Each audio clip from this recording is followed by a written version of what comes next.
Welcome back to the Win with Dice podcast, a podcast featuring members of the Win with Dice team, and this week, a special guest. I'm Calvin, and I'm joined by Ramon, and also this week we have on Trey to talk about the game that he and Ramon have been working on, called Mechanized Body, a card-based tabletop RPG game that features mechs in a far future setting. This is part 2 of the interview that we started last week, so if you missed that episode, go ahead and hop back, listen to the first part, and then come back here, because this just gets right back into it. We're going to be talking more about the game, the system, and I think it's very interesting. As well, there's going to be links below to check out the game for yourself, the playtest document, as well as the first playtest adventure put out for the game. In addition, there's going to be a link below to check out the playtest Discord, so you can go there to see conversations as they happen about the game and as it develops, and hop into any playtest games that are going on. We are, of course, going to skip the tip of the week for this episode and just hop right back on into things. Just before we get back into the episode, I want to say, if you're interested in hearing more about this game or other games we've talked about, like Lancer and Pathfinder and Starfinder, just subscribe to the channel on YouTube or follow us on Spotify or other podcast platforms. Check out our website, winwithdice.ca, to stay up to date with everything going on with us, as well as to check out the other game that Ramon is working on, which we will mention later in this episode. And with that, let's hop back into the episode and continue the conversation about this new game, Mechanized Body. I hope you enjoy it, and please check out the game. Calvin, what do you think? Because this is your first time. I don't know if did you read the PDF or no? I just read through like a little bit of it, and I saw like some of the streams that you had done. Yeah. But I hadn't really done like a dive into the mechanics specifically. So yeah, a lot of this is first time stuff for me. How does it sound to you? Does it sound like me and Ramon are just drinking too much of the Kool-Aid, or? It sounds closer to a card game than a tabletop game, if that makes sense. I think from my perspective of it, from where I was coming to it originally, and the more that I hear about it, the more that I think about it. Yeah, no, there's definitely elements of it that I like. I should probably find time to actually join a playtest because I really want to. Like, I think I would get it more if I just have it in play, if I do it myself. But I like the idea of building your own deck. I like the idea of expressing how you want to play through that. I do like that mechanic. I will say one idea or one detail that you have that just keeps coming back to is that the NPC mechs can do something that's available to them because of their team composition, like they can use other people's cards, and that kind of makes sense to me in a far future setting. Like I imagine their technology would be modular. You can launch a virus from someone else's computer. You can change your missile loadout and launch someone else's weapon. I think that makes sense. But yeah, no, I like the way that this is built, that you can choose how much of one thing you can insert as a player into your own deck, and then from there build out how you want to play. There's like specific rule stuff I'm curious about, like just like drawing and playing cards and things like that, but I think for the most part I like the idea of you build your deck, and then when you get into combat you take up these cards, you figure out what you want to do with them given the tools you have available at the moment, turn by turn, as opposed to coming in with like your full set of tools. You know what you're going to do and you know what you're going to keep doing. You have to figure things out turn by turn, and I think that's what makes it closer to a card game for me than a tabletop game. Yeah. I would say that's, I don't know, Ramon, what do you think? That's pretty accurate for the tactical portion of the game, which we've talked about most. I think that's pretty accurate. Yeah, I don't think we've actually touched too much on the narrative side, or the narrative play, I should say. Yeah, it's got a decent amount of thought. Now, do I think it can be improved between me and Ron thinking more on it? For sure. But it's more close to like Blades in the Dark, sort of. So when you create your character, you define their background, which is a combination of their persona and their drive. And so you can be a mover, shaker, cautious, or observer. And you can be driven by your desires, your strengths, your weaknesses, your convictions. The example that I wrote in the book is like there's this player named Simone and their character named Nandi, who is a mover, and so they like to take action to change the system. And their drive is their weakness. They have a family that lives on Block, Louisiana, which is a place in the asteroid belt that benefits off of rampant capitalism, and their family is vulnerable there, so they want to get them out of that situation. So once they like establish their character's background, they go into choosing their class, which associates to like the 4 pilot skills. So there's like a specialist, there's a unifier for will, defender for grit, attacker for combat. And then I think is like the cool part of player character creation is the development of perks. So like perks are something you get a number of them at different levels, and they have to be tied to like a stat. So like combat, if you want to make a combat perk, it has to be like a combat and choose one of the sub categories of that perk. So combat melee, combat range, combat stealth. And the example I have in the book, it's pretty basic, but for one of the perks you could use for combat, it's like combat melee. I'm an expert spear user. So you use like 3 to 5 words to describe what that perk is. And when in missions, you can call on that perk to do a number of things when you're making a skill roll, or you can use that perk to affect tactical play to add just a 1+ to your roll. So it's like, it's a very personal kind of like amorphous system in which you can pretty much say whatever you want to say to and justify it to the character to make the perk relevant to them and kind of give your character uniqueness. And then there's also like pilot gear, and then that also is tied to your skills in the same way. Another example in the book that I give is like Unifier, which is like Will, which is a Unifier based class. There's a subcategory called Befriend, and the pilot gear is Cool Shades. So when you befriend someone, you can use your Cool Shades, your Char Aznabal, to befriend somebody. And then I think that's like a way to make it unique, that I like. Honestly, it's like it is subtle, but like subtle in terms of like complexity. Like obviously it's like call upon this bonus whenever you need to have a cool moment, right? Mm-hmm. But it's has so much space for, again, player expression and like creativity, and like just, you know, you can really say and do whatever you want, but also have it be beneficial. Mm-hmm. And the rules aren't so concrete that you get kind of pigeonholed. You can just kind of you can make some goofy ass dudes, which is always really fun. Yeah, and I think I've found in like, let me say, I mean, everyone likes to shit on D&D, so I'm just gonna say D&D. Like I feel like I found in D&D, like, okay, I choose a class, I'm a human fighter, and like, you know, where's the sauce? You know, like where did I get the sauce? Like maybe it's from my like culture or whatever that I'm with, or like my race or whatever. But like there's not really a sauce to let you like have that like anime distinctive moment. Like it's cool, and like one of your 2 gears is Cool Shades, and maybe your other gear is a lead pipe, and you use that to bring unity to the system. Yeah, man, you give the lead pipe a name, and it's awesome. Like, first name lead, last name pipe. Dang. Yeah. Yeah, this is my anti-fascist stick. Did you guys see that pilot of that magical? It's like Powerpuff Girls. Yeah. And it's like the character was like you choosing their magical item or whatever. Oh yeah. Or like, and it's just like a lead pipe. Like I think it was a pipe or something like that, right? Yeah, lead pipe. Yeah, it was a lead pipe. Yeah, that's what made the job done. Yeah. No, for sure. But yeah, like the I think for palette creation, it's really easy and also flexible to make whatever cool mech pilot you want.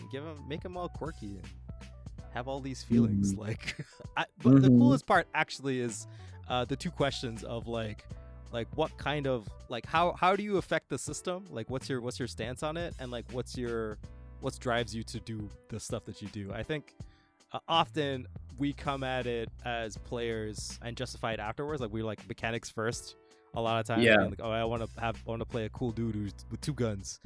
Yeah. And then afterwards you justify why you have 2 guns is because my dad didn't love me or something like that, right? Like, but the first thing you ask is like, did your dad love you? Like,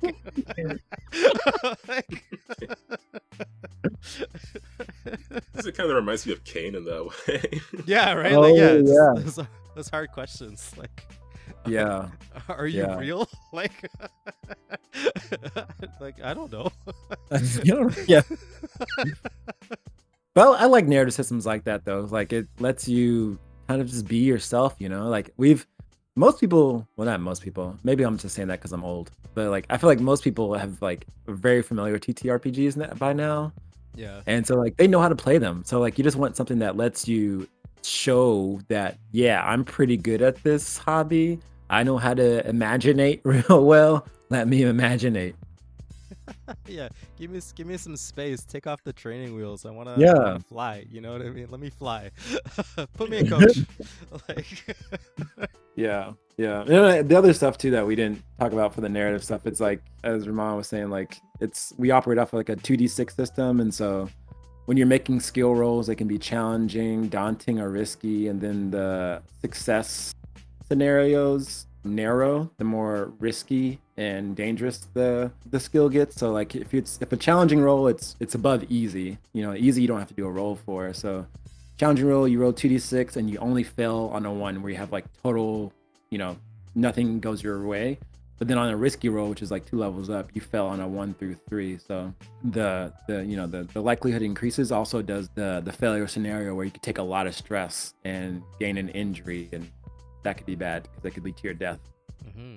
Yeah. Mm-hmm. Yeah. The bones don't roll your way. It's gonna be bad news.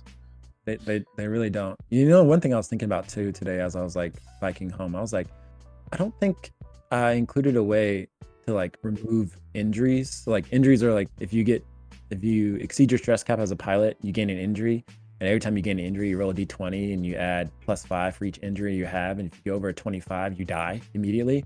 But I was looking, I was like, oh, we don't have a way in the game where we remove injuries. Like you lose an arm and it's there and it's gone forever. Well, I mean, that's usually what happens to arms that you lose. Yeah. Unless you find them, I guess that's what you should put a rule like finders keepers. Like if if you find an arm, it's yours. So, like, just pop that baby in there. Yeah. Okay. In the next release, but yeah, probably just a downtime thing, being like you just recover your wounds and get a cool robot prosthetic and some cool battle scars. Yeah, maybe we should just put a rule like battle scars as like a thing that you can get. Yeah, there you go. Right off design off the cuff, like design done. Yeah. Most of the cool things that you've ever experienced just started off with just like a word that was like, yeah, this is nice. Like, yep. Totally agree. You have so many good ideas, you don't even know it. Mm-hmm. Yeah, it's a pretty cool game. I think it's a pretty cool game. Obviously, I think that, but yeah. Calvin, if you want to dip into like the narrative, I would recommend like reading page 114. One of the things, so like when me and Ramon like will chat in like the Discord server, and one of the things that Ramon, I remember you saying that's like it was kind of alluding to the fact of like why are people fighting? Like what is like pushing them to fight and fight for a cause, and what is how is the world real in this game? And I was like, what, like that was like a really good question. And so in there I started writing literally like I think 2 days ago or whatever. And there's this like organization called the New Century Forum, which is a bunch of people from a bunch of power blocks across the system who are meeting together at like a Congress, or like you would see like Star Wars, like the Republic or whatever. We're meeting together to figure out what's the supreme version of unity that we can all agree on, so we cannot die in mass conflict. But in there, they made 5 proclamations for how they will achieve unity and how the system should act. And setting it like that, kind of taking your input, Ramon, and then allowed me to like think about, well, what about critics of these proclamations? Like who is left behind by these proclamations?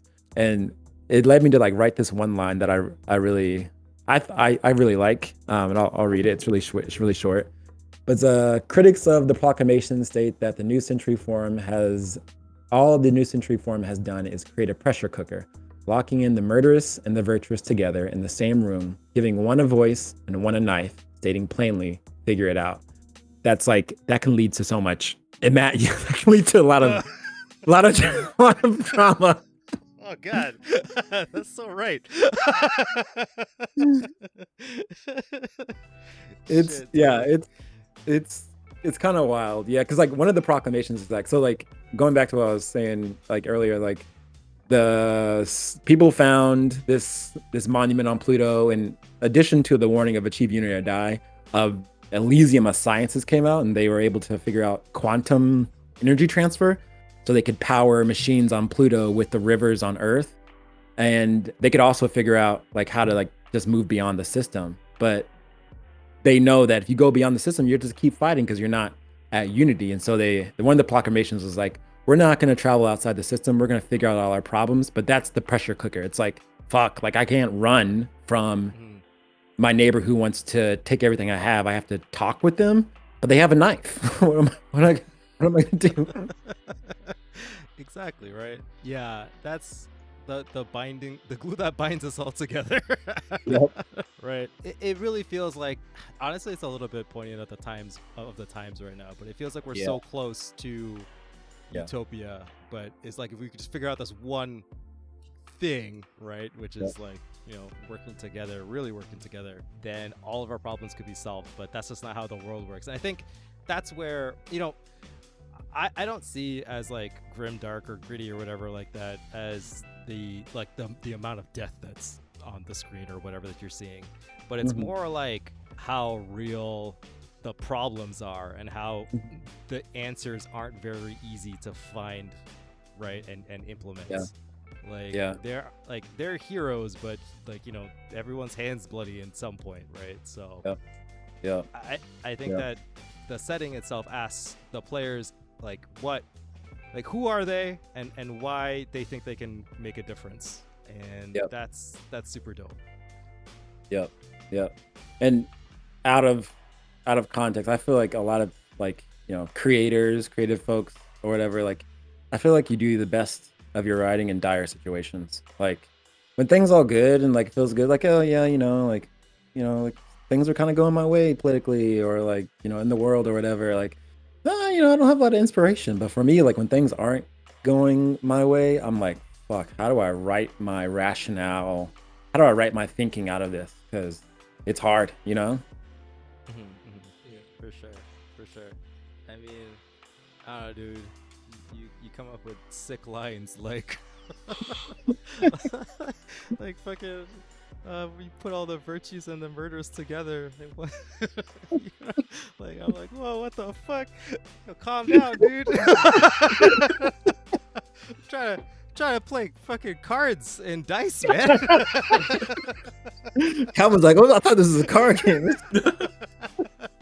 There's bits in here, and there's still like a lot more writing and mulling over with, you know, to go on this story. There's a bunch of like orgs that haven't been written yet, but there's a framework here that I think I hope it motivates people to take action in the game or just have fun, you know, whatever. That's cool too. You can just have fun. Yeah, but honestly, I definitely, at least for me as a player of games, I'm always playing a hero. Like the person who's in the game world is always thinks of themselves actually as a hero, whether it be naivety or like, you know, they believe that they're the only person to do the job. So I just think that like more games should reflect that in terms of like their narrative, and glad that this game does. Like, yeah, glad we could figure it out. Yeah, pretty happy with it. For sure. Yep. Now we just gotta share with everyone. Everyone play this game. Indeed. Yeah. Or you could tell us how it sucks and how it could be improved. We'll take that too. That's very important. Yeah.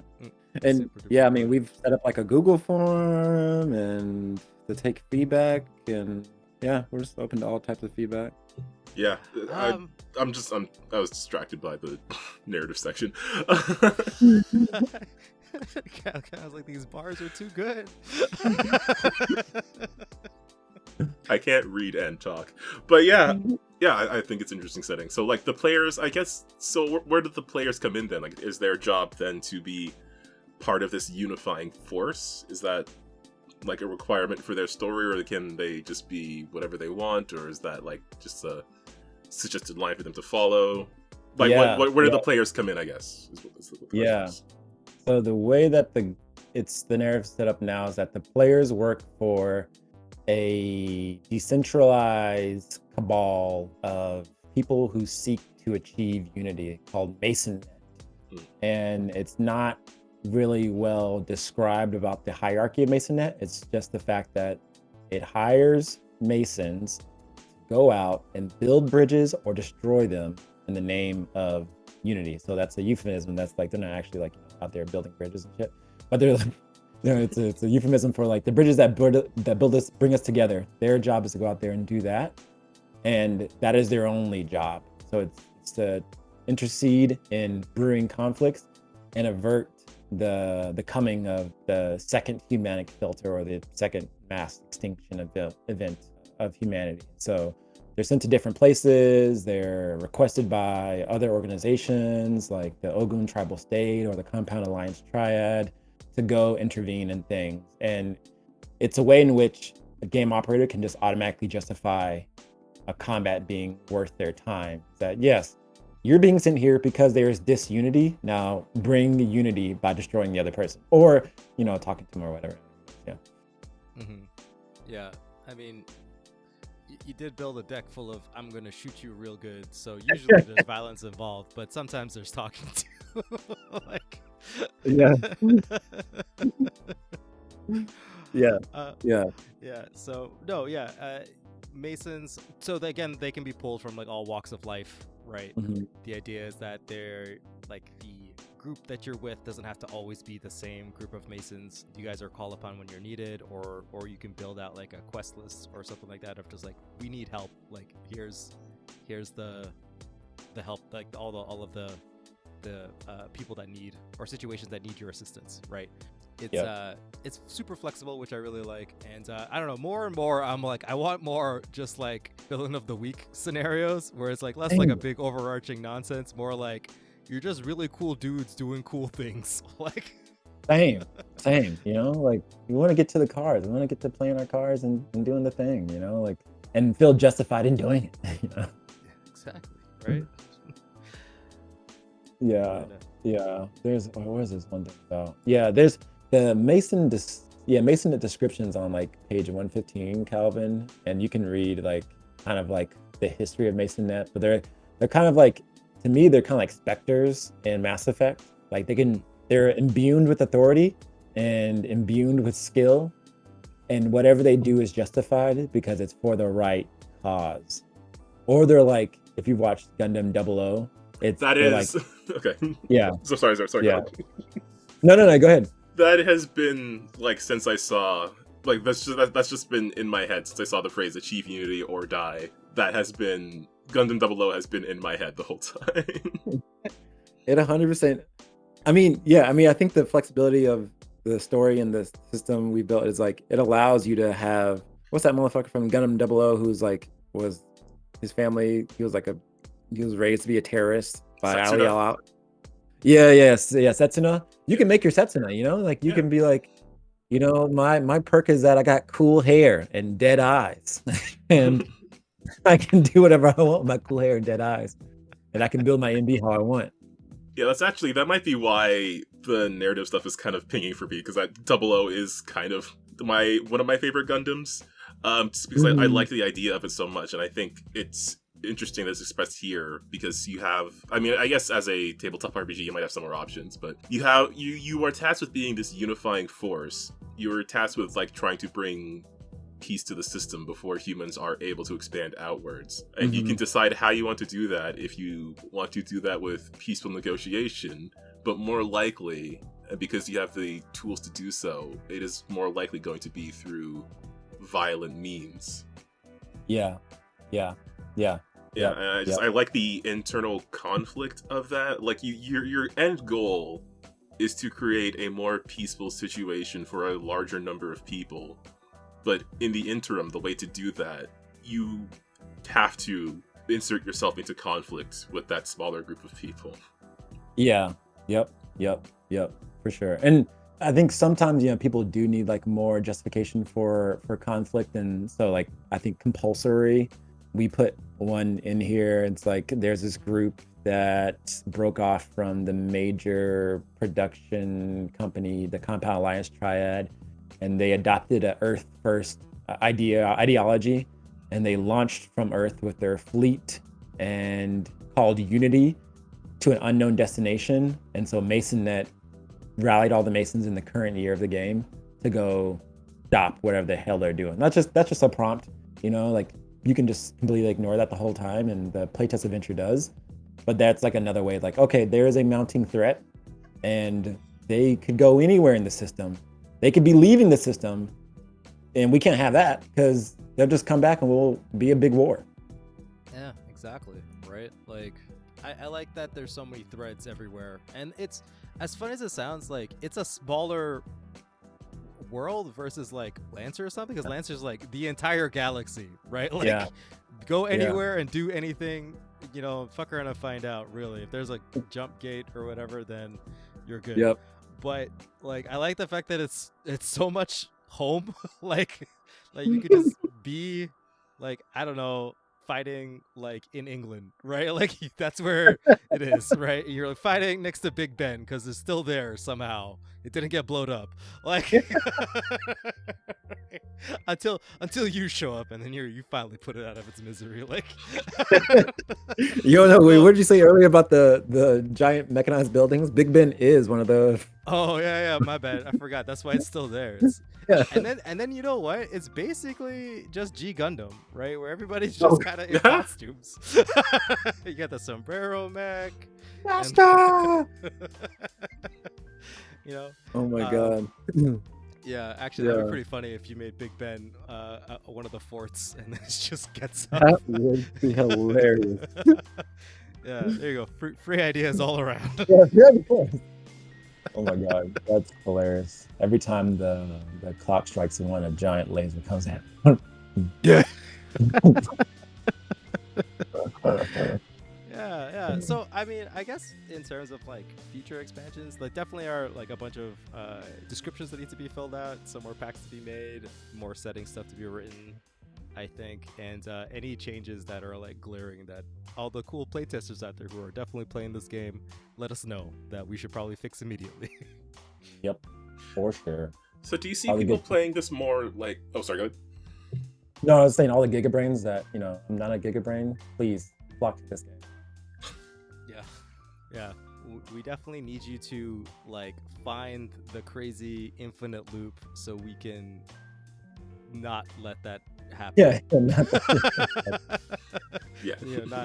Not invent, like, free energy because you're looping so many cards. Like, well, that has happened. Yeah. What I was wondering is, do you see people playing this more digitally than in person? I think it would be more fun to play in person. I just like whatever that philia is that you like touching cards, and feeling things in your hand and laying down cards. Like, I think it'd be more fun to do in person. Now that is like, we're not at that state yet, but yeah. For sure. And I think the intention would be having a printable sheets with all the cards that you can just print off yourself, or some way to purchase, like, a pack of cards for your table. I think of it as, like, if you have, like, a casual EDH, like Magic Gathering, like Commander game night, this game will slot in perfectly for you guys, right? Like, you guys get to have your cool deck experience of, like, building your own deck, and then you also get to have your D&D at the same time. Like, why choose between cards and dice? That is the biggest advertisement. That's the best advertisement. Why would you do that, right? Yeah. Okay. That is the best advertisement right there. Yeah. Honestly, I don't know. WotC's also not really doing so well with their Magic the Gathering. They're doing some weird stuff, which I'm not cool with. But hey, now you get to support a cool indie TTRPG. Yeah. The Tindies, right? Yeah, you can support us and also play some cool cards and be a cool pilot questioning life, and if you can really make a difference. But it turns out you can, with enough cards and bullets.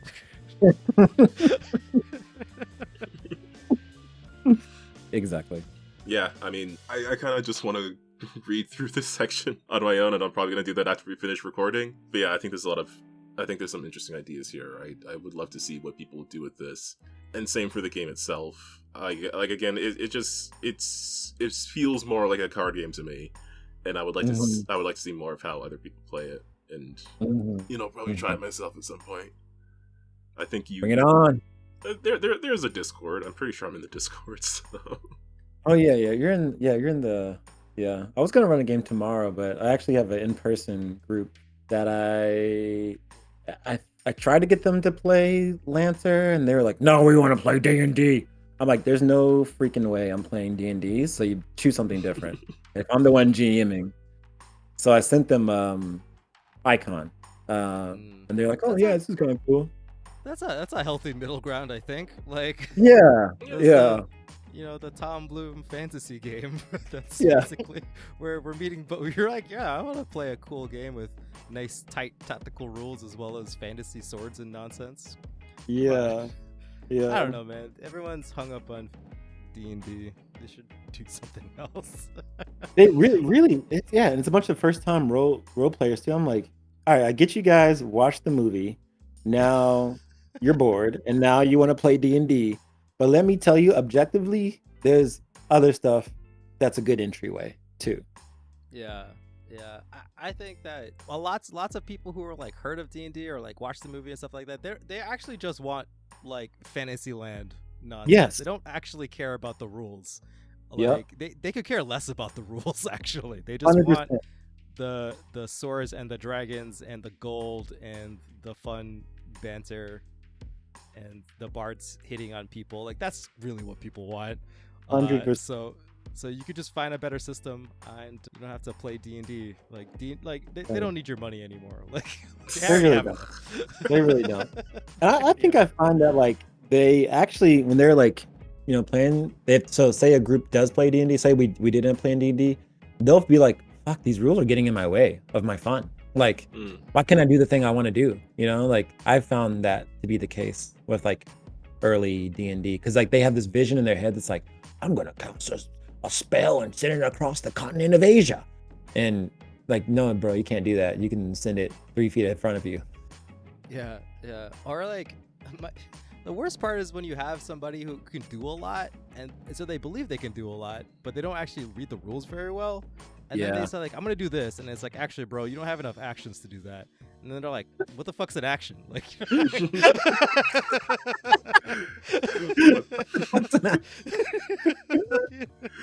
the hell's a bonus action? Yeah, what the hell's a bonus action? Yeah. Oh my god. Shout out to episode 2 of the Win with Dice podcast. That was like, oh, what a throwback. Yeah, I'm pretty sure that was like the title of like. I went through the thumbnails the other day, and I was like, "Oh yeah, I'm so much better at putting thumbnails together than I was."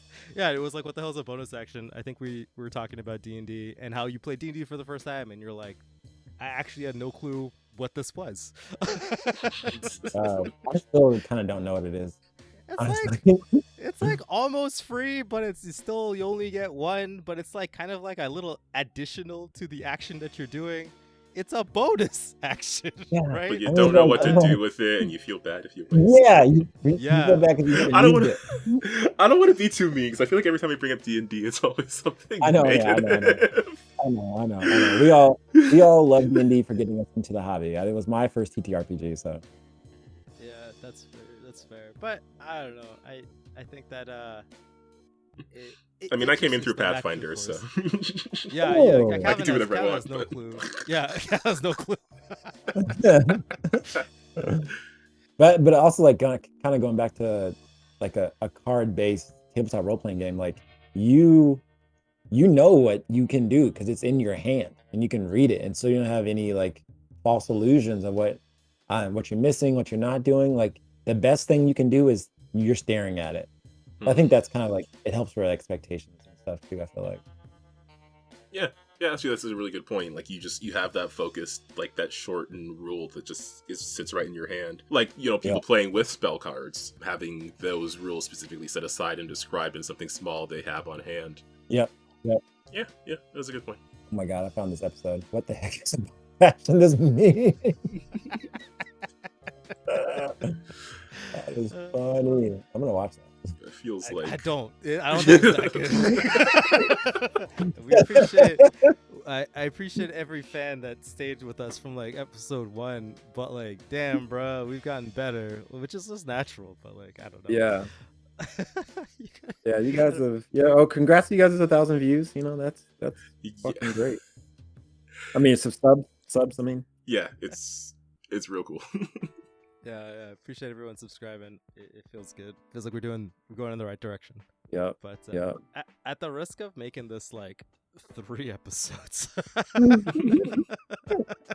let's wrap it up a little bit. I think we've Fair enough. I don't mean, think- peek we behind could the be here curtain all for night.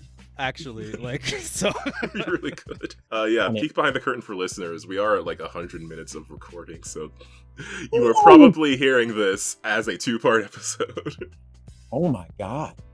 Wow, we've been talking that long. Yeah. Wow. Yeah, exactly right. We could do this all day. I know because my wife texted me. She's like, "Hello." I was like, Get your ass down here, Ramon. and I was like, "Oh no, it has been long enough that I've been missed." Like, Fair Oh my enough. God. All right, well let's not get Ramon in trouble. All right, so there are going to be a bunch of links below, primarily the link to the itch.io page for Mechanized Body. Go down there and check it out. You got the playtest document, you got your player reference document, you have a playtest adventure for you to hop into, so you can run your players through that just to get a taste for the game, or just read through the narrative section in the playtest document, or the setting section, I should say, in the playtest document, just to learn more about the setting. What else will we have below for Mechanized Body? Because there's also like your social medias as well. Yeah. So yeah, I guess Ramon and my social media. There's a Google sheet that we didn't get to talk about. That Ramon is a fucking superpower at developing sheets. It looks really cool and it works super well. Yeah. We didn't get to talk about that. And then there's like a feedback form as well that, you know, it's all listed on the itch.io page. Yeah, there'll be a link to the form, and actually I will, make sure to include a link to the page, or the Google sheet, rather. Sweet. yeah, I'm glad that's holding up, man. Yeah, Excel can do a lot, turns out. Like, Yeah. yeah. Maybe I'll work on that and update it. I learned some cool new tricks that I might be able to make some things a little bit more automated on a Okay.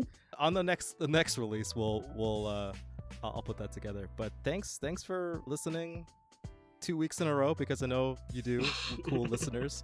Appreciate it. Check out Mechanized Body. Check out all of our stuff, and also all the other cool links Calvin will link. I feel like our links are like getting really, really long all the time.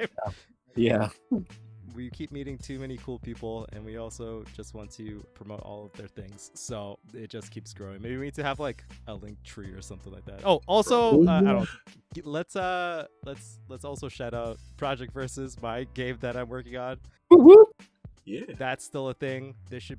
We'll talk about it in a couple weeks, maybe after this has been released, but we'll have an episode where I'll deep dive on some changes. But yeah, been working on that, and there should be another like 1.2 release soon. Yeah, since there was an update to it, that page is updated. The link on our site for where we have the PDF for Project Versus stays the same, so you can swing by and check it out there. It'll also be linked below. Yeah. You know I want to play Sean from Street Fighter Alpha. That's my goal. That's fair. It's my goal too, for you to play Sean. Fucking shoot a basketball in your face as a, what do you call it, a flex or something? I forgot what you called it. Now it's called a flex. Like, oh my god. All right. Yeah, I should probably go through those things and make sure they're all still active, to be honest.